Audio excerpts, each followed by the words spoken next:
named in the text, or was it simply referred to as target terrorist? The target was not named. Thank you. Was the location named? Congressman, no locations were named. Thank you. Director Patel, there was a specific accusation made about how close we are working with Mexico currently. My understanding, and I want to congratulate you on this, and I think it shows a shift of focus at the FBI since you've taken over to what it should have been doing all along, which is chasing the 10 most wanted that are threatening our country. My understanding is that 2 of the 3 were actually arrested in Mexico and are being extradited back to the United States. Is that correct? Yes, sir. We have been working. One of the first meetings I took as FBI director was my counterpart, Secretary Farouche, in Mexico. And subsequent to that, we have repaid or extradited or expelled from Mexico 2 top 10 of the FBI's most wanted list and 33 other criminals. Well, it sounds to me like we're working closer with them today than we have in the last several years, and that the focus of the FBI has shifted to actually protecting American citizens instead of arresting pro-life protesters. Our mission is to find violent criminals wherever they are, and if they're in Mexico, we're going to get them. Thank you. And I appreciate you, and I appreciate the change in the focus of the FBI. I want to talk with you a little bit about the counterintelligence threats, one of which was an active duty U.S. Army soldier charged with conspiring to transmit national defense information to individuals located in China. What can you say in this setting, or can you briefly explain your work with interagency partners to identify and neutralize counterintelligence threats in the United States around this example? For me, sir? Yes, sir. So generally speaking, on counterintelligence and countering espionage, whether it's from adversaries like the CCP, Russia, Iran, or otherwise, we have prioritized them as an equally violent criminal enterprise seeking to do harm to our critical infrastructure and also to exploit and steal our data, whether it's government or private personnel. And so we have expanded our resources into them and working with the interagency to make it a priority. Okay, thank you. I want to move on to the issue of the threshold of parole under the previous administration and the number of illegal immigrants that have come into this country, including people with known membership in terrorist groups.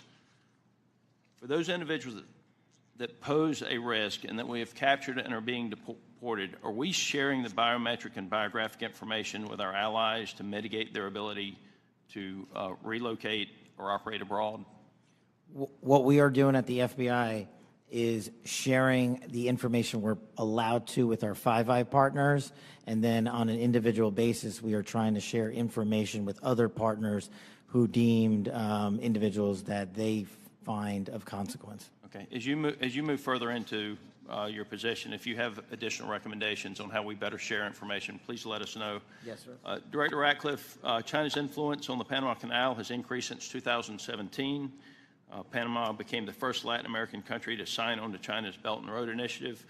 Can you talk about not just China embedding itself into the various canal-related sectors and operations, but what other areas in Central and South America have China and others increased their presence, and what examples concern you the most? Thanks, Congressman. Appreciate the question. I do want to comment, the question before about cooperation with Mexico, it's really across the IC. When Mexico's Secretary General Omar Harfouch, head of Mexican security, was here, he not only met with Director Patel, he met with Director Gabbard, and he met with me. So we have been working on that, again, to the benefit of both our countries. To your point, the PRC throughout Central and South America continues to attempt to use its soft power to gain a foothold. They use direct aid to countries that need it. They also provide funding to universities to get a foothold to create influence. And you mentioned the Panama Canal, and you've seen the diplomatic efforts of the administration to address that and push back on PRC ownership of the canal locks. But that ties into what the IC is doing. In these instances, it's important for us, Congressman, to the best way we can operate is to provide intelligence to countries in Central and South America, to provide them with briefings, which we do, to provide them with tailored analysis of our intelligence about how China is manipulating them, about how China is hacking them, the things that China is doing to gain a foothold, and Russia and Iran throughout that area. So the CIA is very much focused on that. Gentleman's time's expired. Mr. Crow. Thank you, Chairman. General Hawk, the NSA recently warned its employees not to use the Signal app. Is that correct?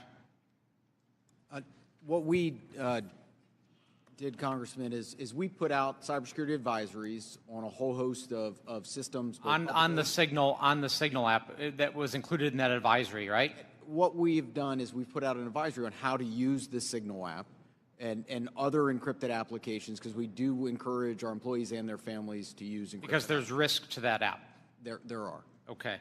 General Cruz, DOD also issued a warning about vulnerabilities to the Signal app recently, correct? That's correct. Okay.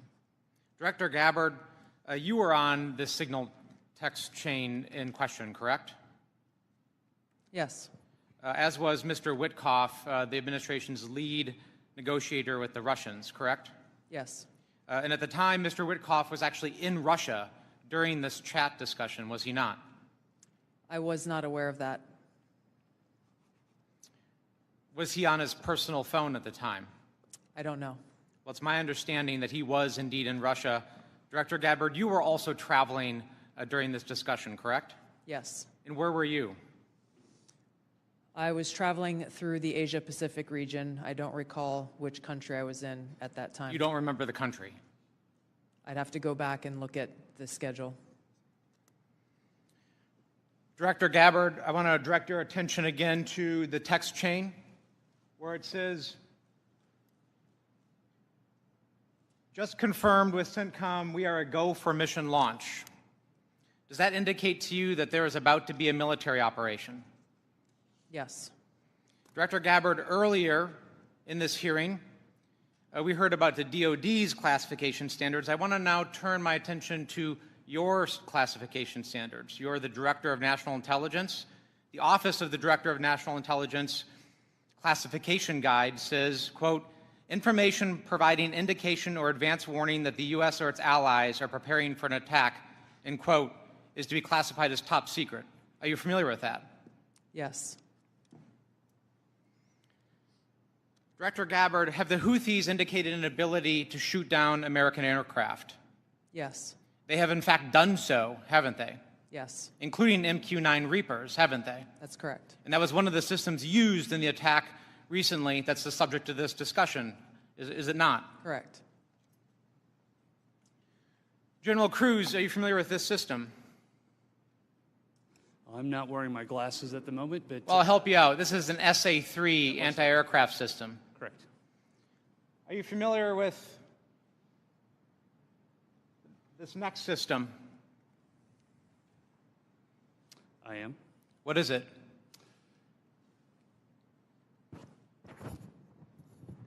I'm going to have to ask you. It's an SA-6. I'm going to guess that this is also an advanced anti-aircraft system, is it not? It is. It was used widely in the Balkans in the 90s, correct? And the Houthis also have this system, don't they? They certainly do. And they've employed it against our aircraft, have they not? They have attempted to, correct. I spent my life in service to this country. I deployed 3 times to combat in service to this nation. I learned in that time in service that responsibility is core to leadership. You accept responsibility when things go wrong. You admit mistakes. You set the standard from the very top. It is completely outrageous to me that administration officials come before us today with impunity, no acceptance of responsibility, excuse after excuse after excuse, while we send our men and women downrange to do incredibly difficult, incredibly dangerous things on our behalf. And yet, nobody is willing to come to us and say this was wrong. This was a breach of security and we won't do it again. It is outrageous and it is a leadership failure, and that's why Secretary Hegseth, who undoubtedly transmitted classified, sensitive operational information via this chain, must resign immediately. There can be no fixes, there can be no corrections until there is accountability, and I'm calling on the administration to move forward with accountability. I yield back. Gentleman yields. Gentleman from Texas, Mr. Crenshaw. Thank you, Mr. Chairman. Thank you all for being here. Good to see many of you again, and thank you for enduring 2 long days. I will note I always use fire emojis when I see terrorists getting killed. And I want to talk about cartels. This is a subject that is near and dear to my heart. I've been investigating it thoroughly for the last couple of years, and I'm glad to see that it's mentioned in all of your opening statements. I mentioned it at the very beginning of the threat assessment. There's a lot to work on here. One of our task force, we had a cartel task force in Congress. One of our key findings was that there needs to be a centralized, maybe call it authority or maybe call it office, maybe call it cartel czar within the administration that actually coordinates all the very different aspects of fighting this battle. Has anything like that been talked about? I'll go to you, Ms. Director Gabbard. Thank you, Congressman. It's good to see you again. This is very much central to the conversations and planning and execution of the President's focus on targeting the cartels and the threats that they pose to the American people. Homeland Security task forces are being set up that include across the government integration. I can speak from my standpoint from the intelligence community, and our National Counterterrorism Center is leaning heavily forward into gathering and consolidating and integrating the intelligence that comes from DEA and others who've been working this issue for a while to make it so that it can be shared and integrated through the federal, state, and local law enforcement equities who are going after this problem. Yeah, we'll talk a lot more about that exact thing in closed session, but at a higher level, our recommendation is there needs to be someone at a much higher level that coordinates state, DOD, CIA, FBI, Homeland. It's a massive problem, one I'm all too familiar with. Director Patel, the FBI is tasked with working foreign corruption charges. In the past administration, the FBI told me they actually don't focus on Mexico very much. Because now, in their defense, they say the reason is because they won't get anything out of it, because they don't have a cooperative government to work with. I think a lot has changed. Do I have your commitment that we will at least start following up on those, because the judiciary system in Mexico is a key component in our failures to address the cartels? You do, Congressman. Apologies for not getting back to you sooner. You're good. I appreciate it. I also want to ask you that the FBI has disrupted an alarming number of terrorist attacks in the last year, last 2 years. Great on the FBI for doing that. I don't think many Americans realize how good the FBI has been at this. But this also gets to the conversation earlier about FISA 702. One of the main arguments I wanted to argue with my colleagues on this was, when you have a warrant process for the query, what you will fail to do is connect the dots between the domestic and the international threat, and those connections are there, as we see all the time. Would you agree with that? That we need to maintain that process in a responsible way, of course. I do, sir. I appreciate that. Director Gabbard, in my remaining time, I want to ask you, because of my, and this may go to our General Cruz as well. Because of my work on energy and commerce, we have an issue there with broadband spectrum auctions, and of course this affects our intelligence community in a very large way, and our DoD. Getting right to the question here, how much, if any, spectrum can the DoD give up without having a significant effect on the administration's prioritization of lethality and deterrence? I'll defer to General Cruz, specific to DOD. I certainly wouldn't want to speak for all of DOD, and I think the committee is already in a fantastic conversation with the DOD on that issue. But broadly, what I would say is DOD has laid out the portions of the spectrum that it believes for both operational capabilities, and in closed session, I am more than happy to walk you through from the intelligence portion of the mission that we do. There are two different portions of the spectrum. We often talk about one, but not the other, and in closed session, I'd be more than happy to tell you why the other portion of the spectrum is important to national security. Sure, and the details are obviously classified, but we can talk about X and S spectrums and get a better idea for the public about, because the public would benefit from telecom having the ability to use some of these. When we look at 5G networks, 6G networks, so it's a conversation that we need to have and a much longer time to do so, which I've run out of. So I yield back. Thank you. Gentleman yields. Dr. Barra. Thank you, Mr. Chairman. You know, I associate myself with the comments of my colleague, Congressman Crow. I'm deeply disappointed in how we're handling this breach of protocol and so forth. You know, every year at the beginning of Congress, we take an oath to office. You know, this is an awesome responsibility to be a member of Congress, to protect our country. We have no greater responsibility than to protect our homeland. And, you know, when I walk into this committee and the honor of being on this committee, I don't see Democrats and Republicans. I see folks that every day want to do the same thing. But as Congressman Crow suggested, the mark of leadership, and we all are leaders in this room, is to accept responsibility when mistakes happen. And that signal chat was a mistake. I'm not here to impugn your character. You were all nominated by the president. You were all confirmed by the president. But we have an awesome responsibility and incredible responsibility to the American people. And then given that we are the United States of America, we have a responsibility to the world. And this really was a breach of protocol. I'll take you at your word that we are going to do a full investigation of it. Our responsibility as oversight is to understand this breach, understand who leaked information, how that happened, and then hold those responsible. You know, I 100% agree with the chairman in his opening statement. He said, where trust is breached, those responsible need to be held accountable. So do I have, you know, Director Gabbard, we served together, we came into Congress together. Do I have your word when this investigation is fully completed, we will get the full breadth of the investigation? Thank you, Congressman. That would be my intent. I will caveat that by saying that this is being conducted by the National Security Council. I've not gotten any indication that they would try to withhold that, but I can't speak for them. Okay. I also, you know, I see way too much politics when it comes to our national security and our national defense. We've got to keep politics out of this. We're not Democrats or Republicans. We're Americans. We're tasked with the responsibility of keeping our country safe. Director Gabbard, you have an awesome responsibility here to advise the president, to collate all the information, everything that the IC is providing, and provide that best advice and guidance to the President of the United States. We have to keep politics out of this.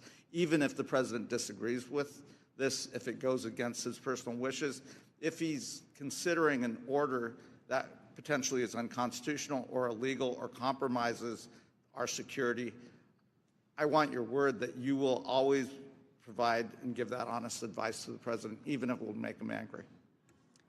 Thank you, Congressman. I appreciate the question because, as you said, I do take this responsibility very seriously.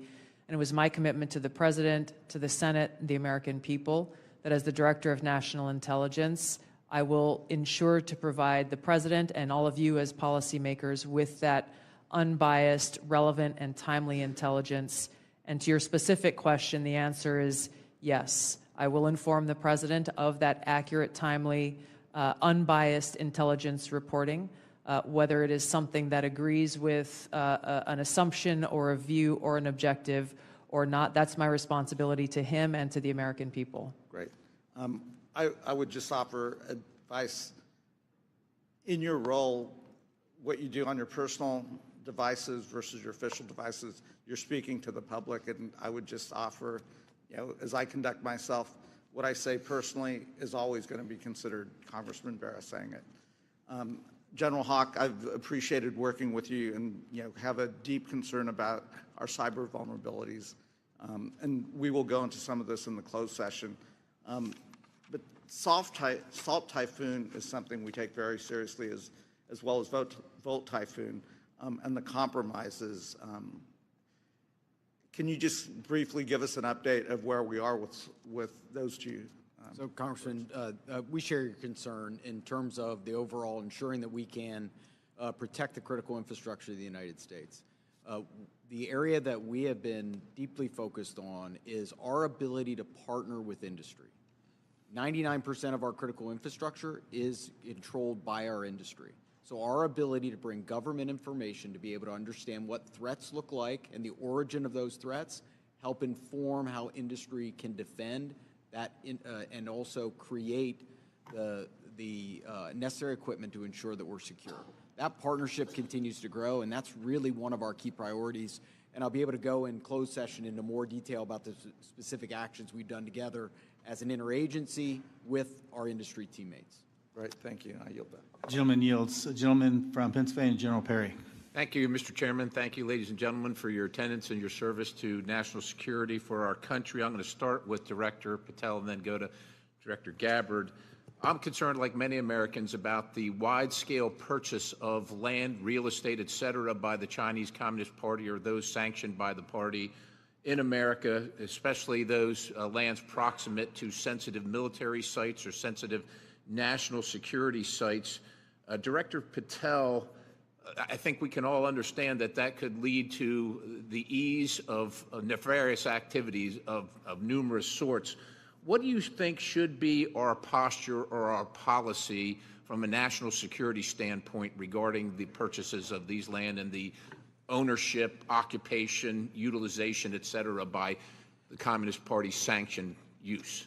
Well, Congressman, I appreciate the question, and I'm not going to shape foreign or national policy, but from the FBI perspective, if we had federal statutes to enact criminal allegations and pursue those relating to these matters, we would do so. I agree with you that having CCP actors purchasing large swaths of land next to military installations is a national security issue, a major one, and I would highlight to the American public, we're not allowed to buy farmland in mainland China or in Russia.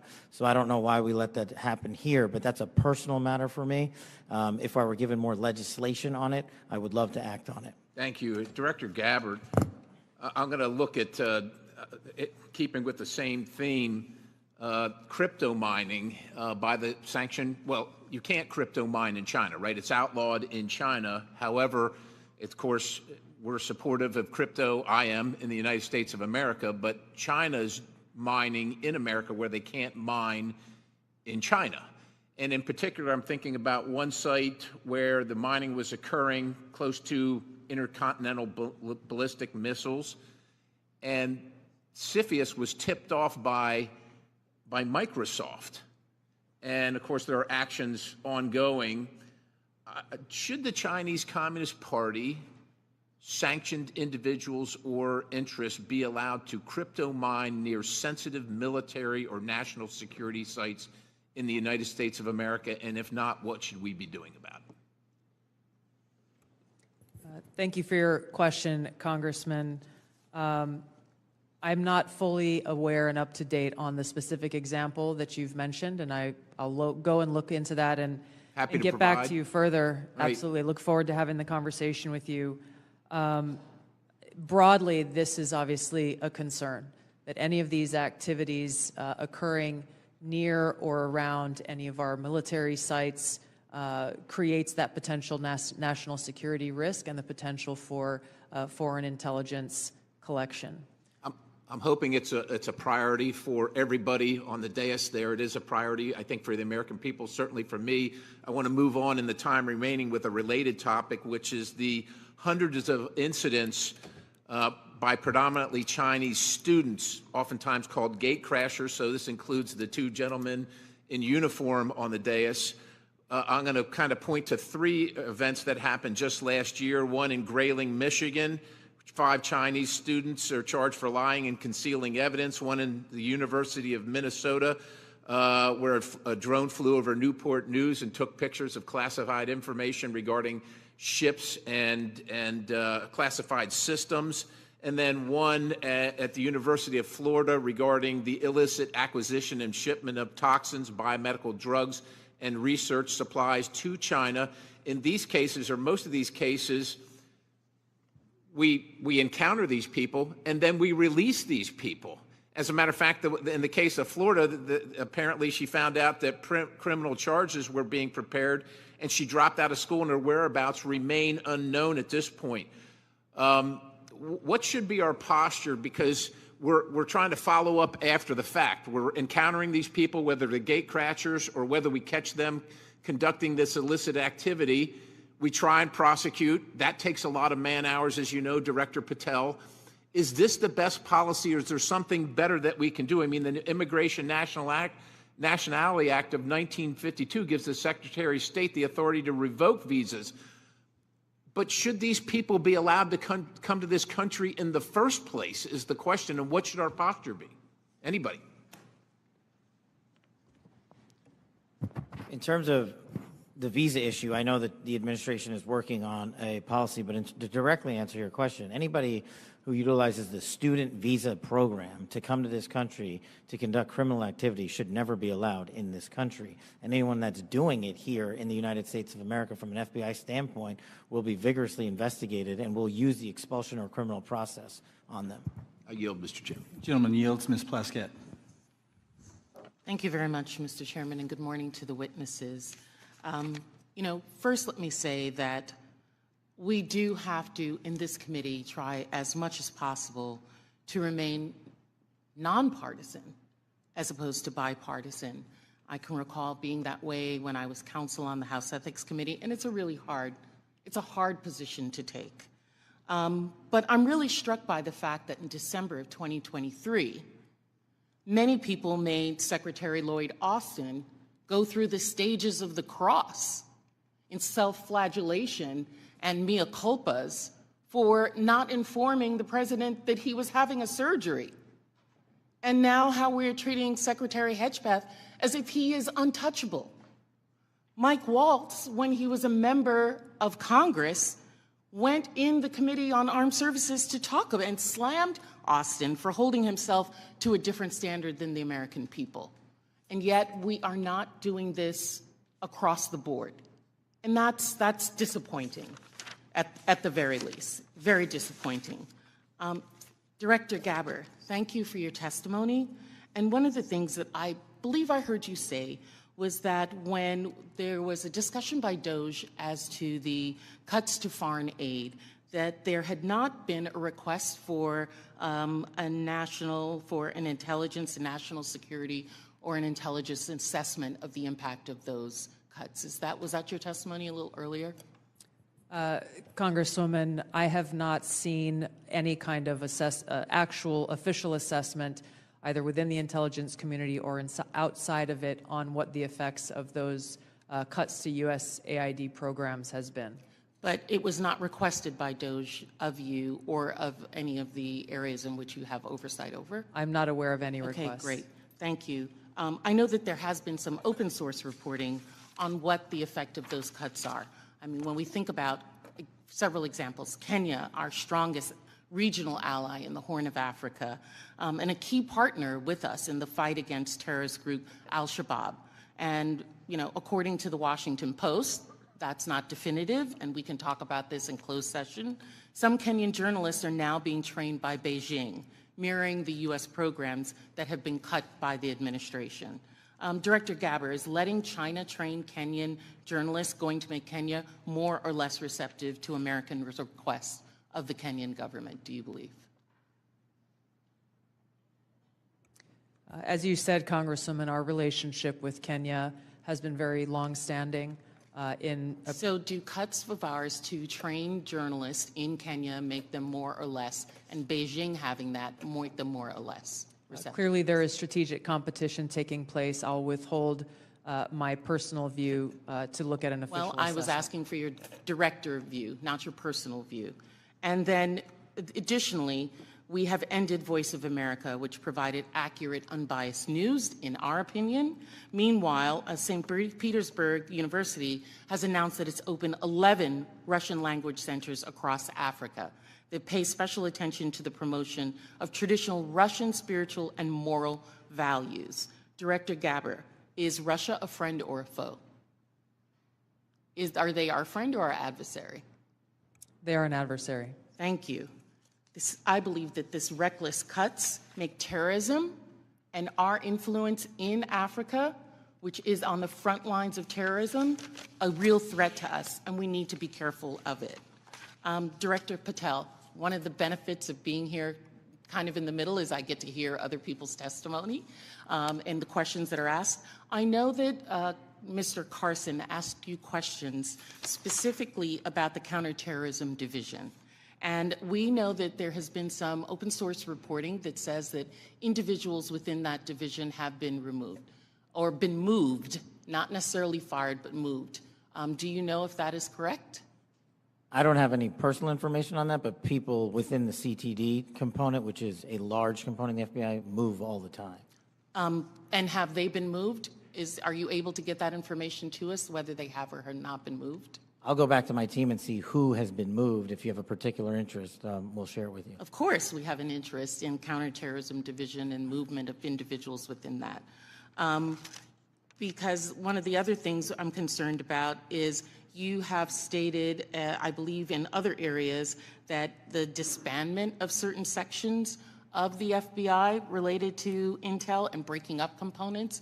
Can you explain to us how you intend to do that or what you would like to do and why? My intention is to reprioritize counterintelligence authorities and cyber capabilities to focus on violent crime and national security, and that's what I'm doing. The gentlewoman's time has expired. Thank you. The gentlewoman from Missouri, Madam Ambassador, Ms. Wagner. I thank you, Mr. Chairman, and I thank all of you for being here and for your continued service to our country. Director Ratcliffe, you have repeatedly stated that China is our top national security threat, and I agree. What was the biggest gap in intelligence collection toward China during the previous administration? Good to see you, Congresswoman. I think our collection against China as a hard target in the prior administration was lacking in several areas. I would say primarily in human collection and also with regard to the processing of open source information relating to China.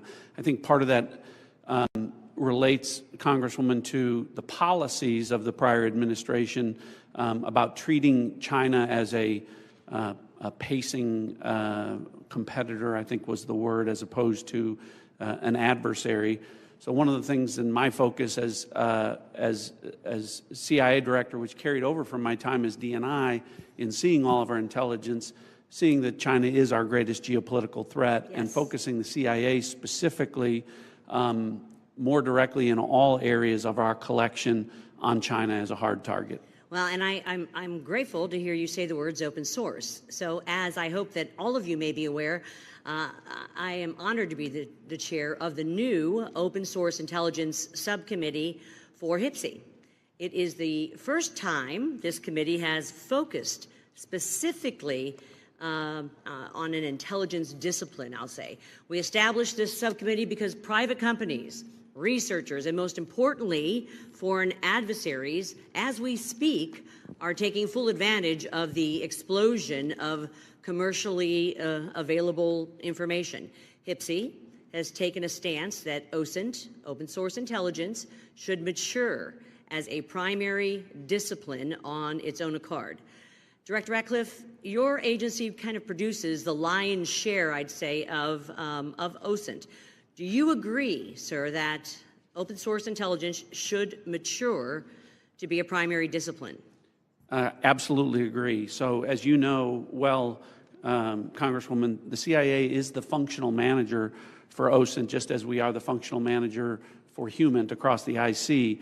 And OSINT, open source intelligence, reaches, frankly, policymakers as the most cited material in the President's daily brief as part of a long list of tailored production that we do, by a large percentage.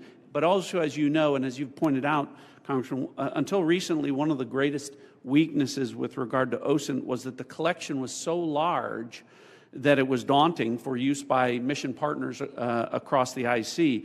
So the CIA's open source enterprise pioneered the use of AI to triage that collection as it comes in. And what that allows us to do is to summarize collection from over 200